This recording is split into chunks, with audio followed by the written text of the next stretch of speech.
అసలు ఈ UGC గొడవేంటి? Students అందరూ ఎస్పెషల్లీ జనరల్ కేటగిరీ స్టూడెంట్స్ ఎందుకు రోడ్డు మీదకి వచ్చి దీనికి అగెన్స్ట్గా ప్రొటెస్ట్ చేస్తున్నారు? ఈ ప్రొటెస్ట్ మెల్లగా యాంటీ మోడీ ప్రొటెస్ట్గా ఎందుకు మారుతుంది? జనరల్ కేటగిరీ స్టూడెంట్స్కి యూజీసీ తీసుకువచ్చిన కొత్త రూల్స్ వల్ల వచ్చే నష్టమేంటి? అసలు ఈ రూల్స్ ఏంటి? రండి ఇప్పుడు తెలుసుకుందాం. ఈ టాపిక్లో కులాలు ఇన్వాల్వ్ అయి ఉన్నాయి కాబట్టి ఇది చాలా సెన్సిటివ్ విషయం. నేను చెప్పే ప్రతి విషయాన్ని జాగ్రత్తగా విన్న తర్వాతే ఒపీనియన్ క్రియేట్ చేయండి, ముందే డిసైడ్ అవ్వకండి. ముందుగా యూజీసీ అంటే ఏమిటి? యూజీసీ అంటే యూనివర్సిటీ గ్రాంట్ కమిషన్. ఇది మన దేశంలో ఉన్న కాలేజీలు యూనివర్సిటీలకు రికగ్నేషన్ ఇస్తుంది. అంటే పలానా యూనివర్సిటీ ఒరిజినలా కాదా అని చెప్పాలి అంటే ఆ యూనివర్సిటీకి యూజీసీ రికగ్నేషన్ సర్టిఫికేట్ ఉండాలి. ఉంటే అది ఒరిజినల్ లేదా ఫేక్ అని అర్థం. అలాగే మీరు సంపాదించే డిగ్రీలకు వాల్యూని కూడా ఈ యూజీసీఏ ప్రొవైడ్ చేస్తుంది.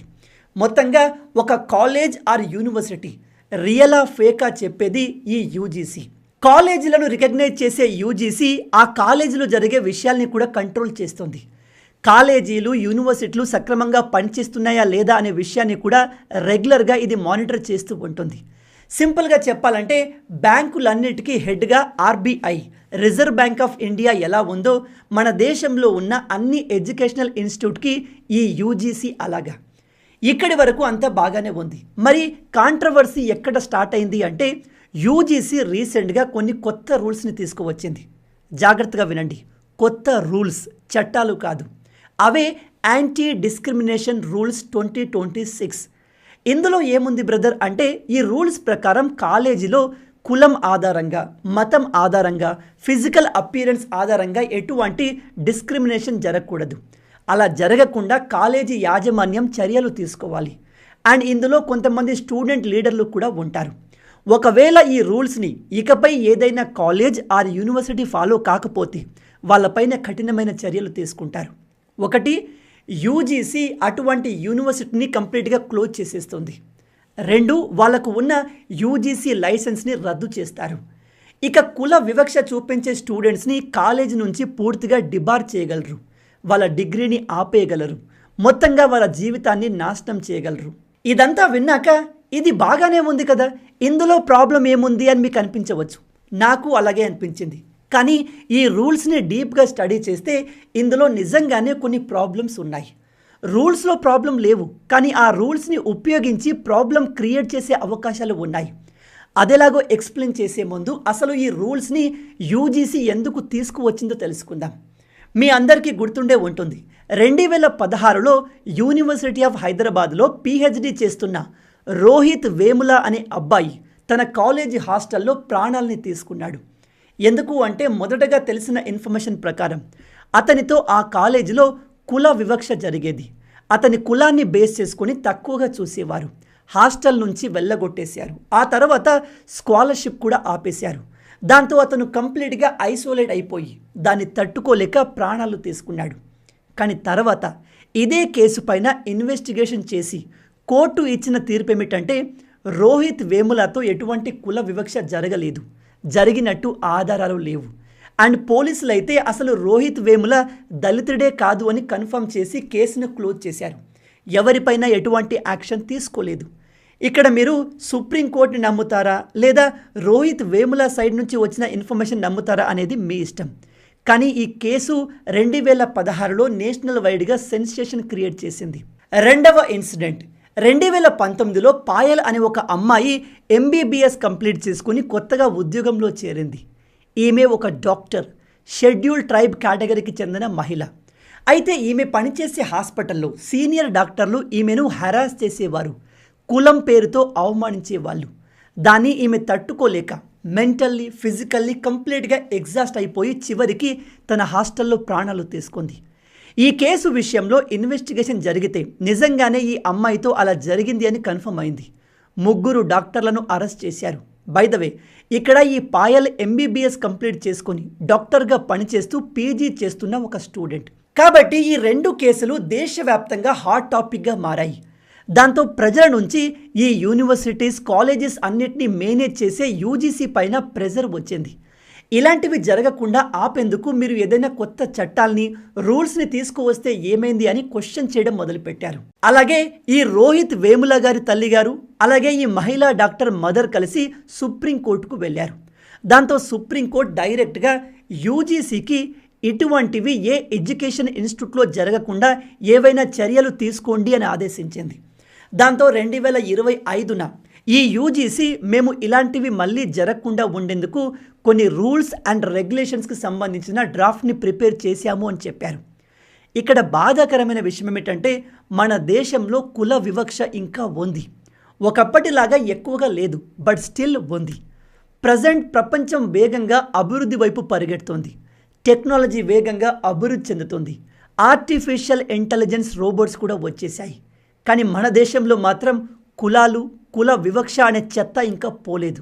ఇక్కడ ఆశ్చర్యకరమైన విషయం ఏమిటంటే ఒక కులానికి ఇంకో కులానికి మధ్య వివక్ష జరగడం మనకు తెలుసు. కానీ సేమ్ కులంలో కూడా సబ్ కేటగిరీస్ ఉంటాయి. వాళ్ళ మధ్య కూడా కుల వివక్ష ఉంటుంది.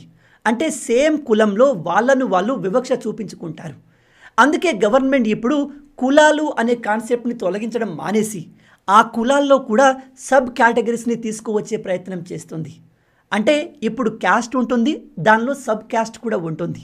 ఆ తర్వాత ఫ్యూచర్లో సబ్ కాస్ట్లో సబ్ క్లాసెస్ కూడా వస్తాయి. ఈ కులాలు ఇలాగే కంటిన్యూ అయితే మన దేశం ఎన్నటికీ బాగుపడదు. ఈ కులాల గురించి, డెవలప్మెంట్ గురించి ఏదైనా వేరే వీడియోలో మాట్లాడదాం. అది ఒక సెపరేట్ టాపిక్. అయితే ఈ యూజీసీ కొత్త రూల్స్ని క్రియేట్ చేయడానికి మొత్తం 4 కేటగిరీస్ని తీసుకుంది. 1 SC, 2 ST, 3 OBC and 4 general category. మొదట్లో వీళ్ళు ఎస్సీ అండ్ ఎస్టీని ఒక సైడు, ఓబీసీ అండ్ జనరల్ కేటగిరీని ఇంకో సైడ్ చేర్చారు. అంటే ఇక్కడ ఓబీసీ అండ్ జనరల్ స్టూడెంట్సే ఎస్సీ ఎస్టీ స్టూడెంట్ పైన వివక్ష చూపుతారు కాబట్టి ఇలా జరగకుండా ఉండాలి అన్నట్టుగా రూల్స్ని తీసుకువచ్చారు. కానీ దీన్ని గమనించిన ఓబీసీ స్టూడెంట్స్ లేదు మా ఓబీసీతో కూడా వివక్ష జరుగుతుంది, అగ్ర కులాల వారు మమ్మల్ని కూడా టార్గెట్ చేస్తున్నారు అని యూజీసీని కన్విన్స్ చేశారు. దాంతో ఇప్పుడు వచ్చిన రూల్స్ ఏమిటంటే ఎస్సీ ఎస్టీ అండ్ ఓబీసీ వీళ్ళపైన జనరల్ కేటగిరీ వాళ్ళు ఏదైనా వివక్ష చూపిస్తే అది కులాల గురించి కావచ్చు, మతాల గురించి కావచ్చు, వాళ్ళ అపీరెన్స్ గురించి కావచ్చు, ఇంకా ఏ ఇతర వివక్ష చూపినా జనరల్ కేటగిరీ స్టూడెంట్స్ పైన సివియర్ యాక్షన్ తీసుకుంటారు. ఆ యాక్షన్ని ఎలా తీసుకుంటారు, అసలు ఈ మెకానిజం ఎలా పనిచేస్తుంది అని వివరిస్తూ జనవరి 14, 2026న యూజీసీ యాంటీ డిస్క్రిమినేషన్ రూల్స్ 2026ని తీసుకువచ్చింది. మీరు ఇక్కడ ఈ రూల్స్ని క్లియర్గా గమనిస్తే ఇందులో యూజీసీ వాళ్ళు ముందే డిసైడ్ అయిపోయారు. ఇక్కడ జనరల్ కేటగిరీ వాళ్ళు మాత్రమే ఎస్సీ ఎస్టీ ఓబీసీ వాళ్ళపైన డిస్క్రిమినేషన్ చూపిస్తారు అని. కానీ ఇది రివర్స్లో కూడా జరిగే అవకాశం ఉంది. వాళ్ళు దాని గురించి ఆలోచించలేదు, ఆ పాయింట్ని కన్సిడర్ కూడా చేయలేదు. ఇప్పుడు మీరు అడగవచ్చు, అదేంటి బ్రో పెద్ద కులాలపైన వివక్ష జరుగుతుందా అంటే దానికి ఆన్సర్ ఎస్, జరుగుతుంది. ఉదాహరణకి జమ్మూ కాశ్మీర్లో ఎక్కువగా ముస్లిమ్సే ఉంటారు. నిజానికి మన దేశంలో ముస్లింలు మైనారిటీలు అండ్ వీళ్లకు రిజర్వేషన్ కూడా ఉంటుంది. అయితే ఈ మైనారిటీ ముస్లిమ్స్ కాశ్మీర్ పండిట్స్ని ఏం చేశారో మీ అందరికీ తెలుసు. ఒక్కొక్కరిని ఇళ్లలోకి వెళ్ళి మరీ నరికారు. ఇప్పుడు మీలో కొందరు బ్రదర్ అది కమ్యూనల్ వైలెన్స్ కిందికి వస్తుంది, డిస్క్రిమినేషన్ కిందికి రాదు అనొచ్చు. రెండవది వినండి, ఇప్పుడు జేఎన్యూలో ఢిల్లీలో ఉన్న జవహర్లాల్ నెహ్రూ యూనివర్సిటీలో ఇదిగో ఇలాంటి బ్రాహ్మణులారా మిమ్మల్ని మేము బొంద పెడతాము, మీకు సమాధులు కడతాము అనే స్లోగన్స్ గోడలపైన రాస్తున్నారు. అండ్ అక్కడి కొంతమంది స్టూడెంట్స్ కావాలనే ఇలా మాటలు మాట్లాడుతూ స్లోగన్స్ ఇస్తూ ఇతరుల్ని రెచ్చగొడుతున్నారు. ఇది ఒక రకమైన డిస్క్రిమినేషనే, ఇది ఒక రకమైన హేట్ స్పీచ్ కిందకి వస్తుంది. అయితే ఇలాంటివి ఎక్కువగా జరగట్లేదనో లేదా అన్ని ప్లేస్లో జరగదనో యూజీసీ దీన్ని కన్సిడర్ చేయలేదు. యూజీసీ కొత్తగా తీసుకువచ్చిన రూల్స్ ప్రకారం జనరల్ కేటగిరీ వాళ్ళే ఎస్సీ ఎస్టీ అండ్ ఓబీసీ పైన డిస్క్రిమినేషన్ చూపిస్తారు కాబట్టి ఈ ఎస్సీ ఎస్టీ ఓబీసీ స్టూడెంట్స్కి ప్రొటెక్షన్ ఇవ్వాలి, వాళ్ళ చేతికి రైట్స్ని ఇవ్వాలి అని కొన్ని రూల్స్ని తీసుకువచ్చారు. ఈ రూల్స్ ప్రకారం ప్రతి యూనివర్సిటీ ఆర్ కాలేజ్లో ఒక ఈక్వల్ ఆపర్చునిటీ సెంటర్ని క్రియేట్ చేయాలి. 2 ఈక్విటీ కమిటీని ఏర్పాటు చేయాలి. ఈ ఈక్విటీ కమిటీలో ఉండే మెంబర్స్ యూనివర్సిటీలో వచ్చే కంప్లైంట్స్ని, అక్కడ జరిగే విషయాల్ని మానిటర్ చేస్తారు. ఆ తర్వాత ఈక్విటీ స్క్వాడ్స్ని ఏర్పాటు చేయాలి. వీళ్ళు యూనివర్సిటీ మొత్తం రెగ్యులర్గా తిరుగుతూ చెక్ చేస్తూ డిస్క్రిమినేషన్ ఆర్ మిస్కండక్ట్ ఎక్కడైనా జరుగుతుందా అని చెక్ చేయాలి. ఆ తర్వాత ఇందులో ఈక్విటీ అంబాసిడర్ కూడా ఉంటారు. అండ్ చివరగా ఈక్విటీ హెల్ప్ లైన్ క్రియేట్ చేయాలి. ఇది 24/7 స్టూడెంట్స్కి అవైలబుల్ ఉంటుంది. ఎవరిపైన ఏ డిస్క్రిమినేషన్ జరిగినా వెంటనే కాల్ చేసి కంప్లైంట్ చేయొచ్చు. ఈ టోటల్ కంప్లైంట్ ప్రాసెస్ ఎలా జరుగుతుంది అంటే, ఏదైనా కంప్లైంట్ ఫైల్ అయింది అనుకోండి, వెంటనే ఈక్విటీ కమిటీ మెంబర్స్ వితిన్ 24 అవర్స్లో ఆ కంప్లైంట్ ఇచ్చిన పర్సన్ని రీచ్ అయ్యి మోరల్ సపోర్ట్ని అందించాలి. అండ్ కేవలం 15 రోజుల్లో జరిగిన ఇన్సిడెంట్ గురించి రిపోర్ట్ని సబ్మిట్ చేయాలి. ఆ తర్వాత వితిన్ 7 డేస్లో తప్పు చేసిన వారిపైన యాక్షన్ తీసుకోవాలి. ఒకవేళ కంప్లైంట్ చేసిన వాళ్ళకి ఈ కమిటీ ద్వారా న్యాయం జరగట్లేదు అనిపిస్తే వాళ్ళు డైరెక్ట్గా ఓంబర్డ్స్ పర్సన్ని, అంటే వీళ్ళకన్నా హై మెంబర్ని డైరెక్ట్గా అప్రోచ్ అవ్వచ్చు, ప్రాబ్లమ్ని ఎక్స్ప్లెయిన్ చేసుకోవచ్చు. ఈ రూల్స్ యూనివర్సిటీలో పనిచేసే ప్రతి ఒక్కరికి వర్తిస్తాయి. అది స్టూడెంట్స్కి కావచ్చు, టీచర్స్కి కావచ్చు, నాన్ టీచింగ్ స్టాఫ్కి కావచ్చు, ఈవెన్ మేనేజ్మెంట్కి, అంటే ఆ యూనివర్సిటీ ఆర్ కాలేజ్ ఓనర్లకు కూడా ఇది వర్తిస్తుంది. వాళ్ళు కూడా స్టూడెంట్స్తో మిస్బిహేవ్ చేయకూడదు. ఇదంతా విన్నాక మీకు అనిపించవచ్చు, బ్రదర్ అంతా బాగానే ఉంది కదా, ఇదంతా స్టూడెంట్స్ మంచి కోసమే జరుగుతుంది కదా అని. 100% దీనివల్ల స్టూడెంట్కి బెనిఫిట్ అవుతుంది. స్టూడెంట్స్కి కాలేజీల్లో, యూనివర్సిటీలో సెక్యూరిటీ పెరుగుతుంది. కానీ ఈ రూల్స్ని కొంతమంది కావాలని మిస్యూజ్ చేసే అవకాశం కూడా ఉంది. అలాగే నేను మీకు ఇందాక ఈక్విటీ కమిటీ అని చెప్పాను. అంటే ఒక కంప్లైంట్ వచ్చినప్పుడు అది ఎంతవరకు నిజం, తప్పు ఎవరిది అని డిసైడ్ చేసే కమిటీ. ఈ కమిటీలో ఎవరెవరు ఉంటారో తెలుసా? SC, ST, OBC, PWD, person with disability and ఒక ఉమెన్ మెంబర్ ఉంటారు. వీళ్ళతో పాటు ఆ university principal or vice chairman ఉంటారు.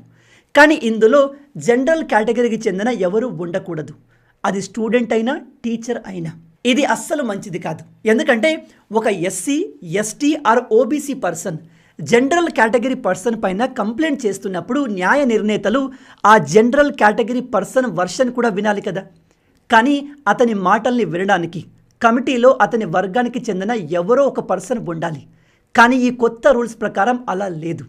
అందుకే యూజీసీ తీసుకువచ్చిన ఈ రూల్స్ని వక్ఫ్ బిల్తో కంపేర్ చేస్తున్నారు. వక్ఫ్ బోర్డులో కూడా ముస్లింలు మీ భూమిని లాక్కుంటే మీరు తిరిగి వాళ్ళతో గొడవ పడడానికి ఉండదు, కోర్టుకు వెళ్ళలేరు, వక్ఫ్ బోర్డుకు వెళ్ళాలి. అక్కడ మీ మాట వినడానికి మీ సైడ్ ఎవ్వరూ ఉండరు, అంతా ముస్లిం లీడర్లే ఉంటారు. అందుకే కదా ఆ బోర్డుని తొలగించేశారు. సేమ్ అలాంటి రూల్స్ ఇక్కడ యూజీసీ తీసుకువచ్చిన కొత్త నియమాల్లో ఉన్నట్టు కనిపిస్తుంది. ఇక్కడ జనరల్ కేటగిరీ స్టూడెంట్స్ చెప్పేది ఏమిటంటే, మీరు ఎస్సీ, ఎస్టీ, ఓబీసీ స్టూడెంట్స్ని కాపాడాలి అనుకుంటున్నారు, గుడ్. క్యాస్ట్ డిస్క్రిమినేషన్ లేకుండా చేయాలి అనుకుంటున్నారు, వెరీ గుడ్. కానీ మాకెందుకు అన్యాయం చేస్తున్నారు? ఈ కొత్త రూల్స్తో మీరు స్టూడెంట్స్ని మరింత డివైడ్ చేస్తున్నారు అంటున్నారు. అలాగే ఈ రూల్స్ని ఉపయోగించి జనరల్ కేటగిరీ స్టూడెంట్స్ని టార్గెట్ చేయవచ్చు, పర్సనల్ వెంజెన్స్కి వీటిని ఉపయోగించవచ్చు అని చెప్తున్నారు. అండ్ అది నిజం కూడా. ఎలాగా అంటే, ఇప్పుడు కొత్తగా వచ్చిన యూజీసీ రూల్స్ ప్రకారం ఒక ఎస్సీ, ఎస్టీ ఆర్ ఓబీసీ కేటగిరీకి చెందిన స్టూడెంట్ కావాలని జనరల్ కేటగిరీ స్టూడెంట్ని టార్గెట్ చేశాడే అనుకోండి, అతను అందులో చాలా ఈజీగా సక్సెస్ అయిపోతాడు. అంటే ఊరికే వెళ్ళి మీరు ఈజీగా ఈక్విటీ కమిటీకి, ఇదిగో పలానా జనరల్ కేటగిరీ పర్సన్ నా కులాన్ని ఉపయోగించి నన్ను అవమానించాడు అని చెప్పొచ్చు. ఇప్పుడు జనరల్ కేటగిరీ పర్సన్ నేను అలా చేయలేదు, చెప్పలేదు అంటాడు. బట్ అతని వర్షన్ వినడానికి ఈక్విటీ కమిటీలో అతనికి సపోర్ట్గా ఎవ్వరూ లేరు. అలాంటప్పుడు ఇక్కడ జనరల్ కేటగిరీ స్టూడెంట్స్కి న్యాయం జరుగుతుంది అనే గ్యారంటీ లేదు. దీనికి ఇంకో ఎగ్జాంపుల్ చెప్తాను, చాలా ఈజీ ఎగ్జాంపుల్, జాగ్రత్తగా వినండి. ఒక ఎస్సీ, ఎస్టీ ఆర్ ఓబీసీ కేటగిరీకి చెందిన ఒక student, male student, general category అమ్మాయిని, ఫీమేల్ని ఇష్టపడ్డాడు అనుకుందాం. అతను వెళ్ళి ప్రపోజ్ చేస్తే ఆ అమ్మాయి నో చెప్పిందే అనుకోండి. అప్పుడు ఆ అబ్బాయి అమ్మాయి పైన కోపంతో కావాలని ఈక్విటీ కమిటీకి కంప్లైంట్ చేయొచ్చు. ఇప్పుడు మీరు అంటారు, బ్రదర్ ఇలా ఇష్టం వచ్చినట్టుగా కంప్లైంట్ చేస్తే ఇలా ఫేక్ కంప్లైంట్ చేసిన వాళ్ళపైన యాక్షన్ తీసుకోవాలి అని. కరెక్ట్, యాక్షన్ తీసుకోవాలి. కానీ ఇలాంటి రూల్ ఇప్పుడు యూజీసీ తీసుకువచ్చిన నియమాల్లో లేదు.